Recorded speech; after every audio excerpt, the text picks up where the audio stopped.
Okay, thanks Z for bringing us in there. Producer Zach, formerly known as Z, or maybe not formerly known, but however that goes. Welcome to the Rip City Roundtable podcast. Here, your host Corey Dickman on the Rogue Media Network. It's been last time we talked, I think it was a Blazers preseason game. Went over kind of what we were hoping to see for the season. We're now into today's October 27th, 28th, sorry, 28th. 4 games in. It's been a really boring Blazer season. Nothing's happened, no coaching changes, nothing from the back end. I'm kidding. There has been a lot going on, but I'm not going to go over Chauncey Billups, all the things. There's been a lot of great commentary from our staff here at Blazers Edge.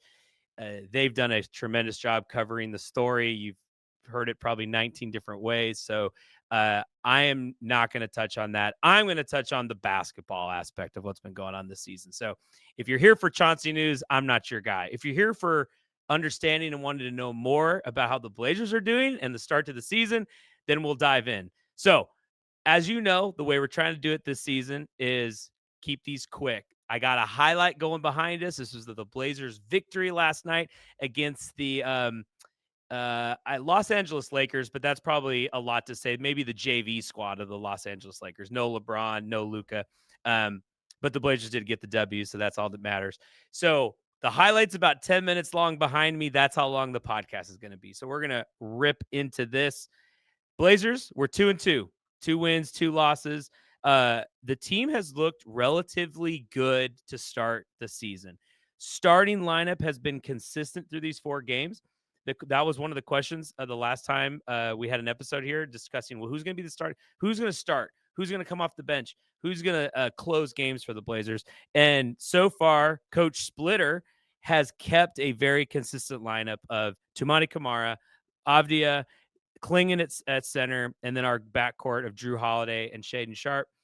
And I'm telling you, we're exceeding expectations, I think, with 4 of the 5 starters. I think Jrue Holiday has clearly been locked in.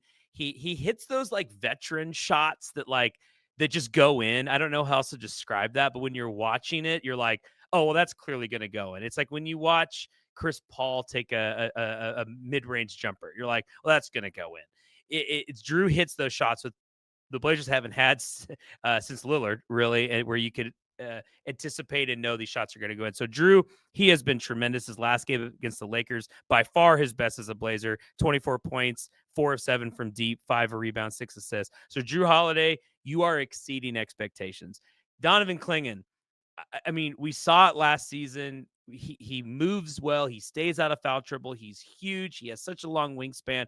He has been a revelation this season for the Blazers. 26 minutes last night against the Lakers, 16 points, 14 rebounds. Again, I'll say it again, like I said when we drafted Clingan. If he can learn to not get in foul trouble, he will be a tremendous NBA center. He fits this team really well. He's anchoring the defense. He's getting up and down the court really well. So I have been really pleased with what we've seen with Donovan. Toumani is hilarious the way that he now frustrates players, right?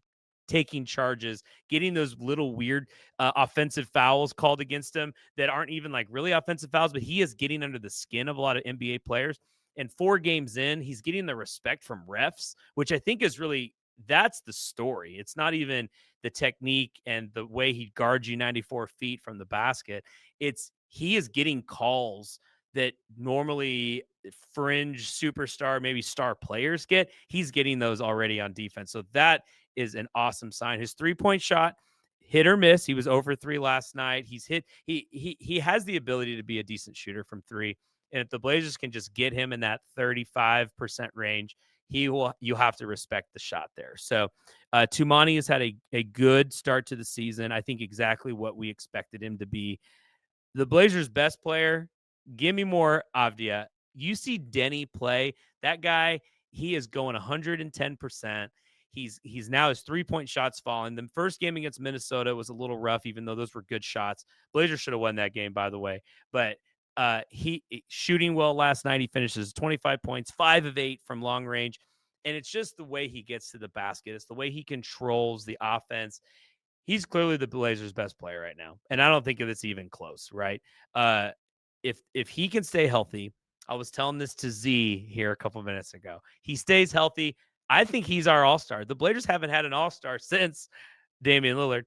And I think Denny is that all-star. I think if he can continue at this pace, he will wow coaches, right? The Blazers will never get a fan vote player in the All-Star game, but he will make it in as a coach's pick. I know we're 4 games into the season, so you're probably saying, Corey, what the heck? But if you haven't watched the Blazers this season, he is worth tuning in for just because of how hard he plays and how much he's into these games, right? He's not coasting through 4 games. He has been in it. And he's, again, I think, in my opinion, the Blazers' best player.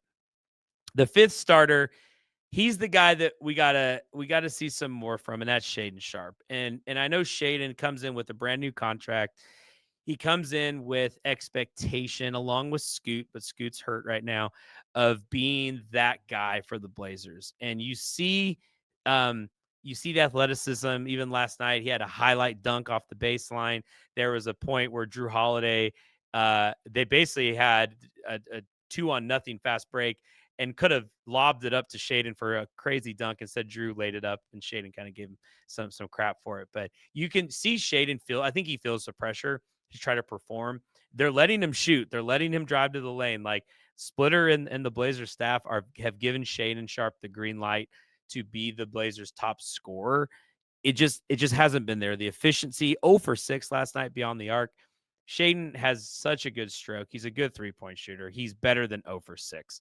I think as the season goes on, he obviously will get better. He's kind of the Blazers really don't have a point guard right now. I know by default you want to say it's Drew Holiday, but I'm telling you, like every Blazer, even Klingon brings the ball up the court. So Shaedon though has kind of acted as a point guard in some ways, initiating offense. Is that a role he's comfortable in? Doesn't look like it so far. So we'll see how that pans out. I think 4 of the 5 starters have been great, even or exceeded expectation, with Shaedon being just below. But I will say the Blazer that has stood out to me the most through 4 games has been Jeremy Grant, because Jeremy was traded this offseason, like in rumors, right? I think I traded Jeremy about 9 times. So there could have easily been an argument that he doesn't even want to be here anymore. And clearly he's come out the gate either to showcase himself for a trade, or that he truly is like, no, I still got a lot in the tank and I'm a good player and I'm going to show you guys. Because Jeremy Grant coming off the bench has been a big reason why the Blazers are 2-2, and quite honestly could be 3-1. The Minnesota game really got away from them at the end. Minnesota led that game for literally about a minute, but got the W because Anthony Edwards is crazy. The Clipper game was clearly a loss. The Blazers, we kind of hung in it. It was a road game. That was an L. But the Blazers should be 3-1, and a big reason because of Jeremy Grant. If he can come off the bench, accept the role, match up against a lot of the team's backups, and he's closing games as well. Like this is the Jeremy Grant that I think Blazers fans were hoping we could see, and that the player that we thought we could pair with Dame and some of those teams from the past. This Jeremy Grant has been really good. Chris Murray, shout out. I think Chris, to say this is a make or break season is obvious. I think he's a warm body out there. He's shown highlights where he can be effective on defense. He's rebounding well.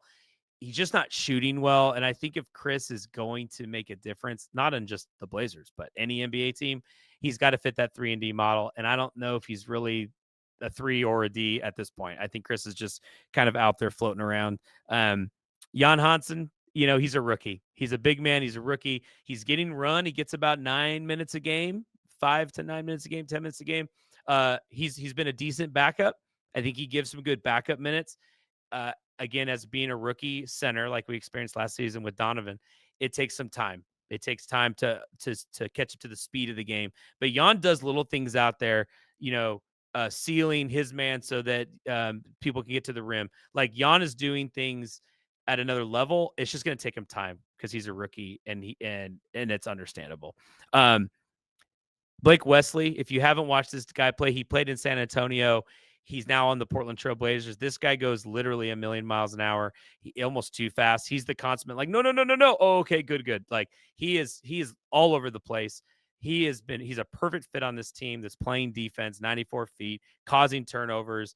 steals. I mean, the Blazers have, I think we've had more than 10 steals in all 4 games. So this team is going to lead the league in steals right now. Go to DraftKings, put the bet down if you haven't. They will lead the league in steals, but Wesley has been a big part of that. So, yeah, good start to the season. I think 2-2, very respectable. I think the Blazers still could go either way, right? They could be a team that pushes for a play-in spot, maybe be an 8 seed or a 7 seed, get some experience in a maybe what could be a sweep to the Thunder or whatever.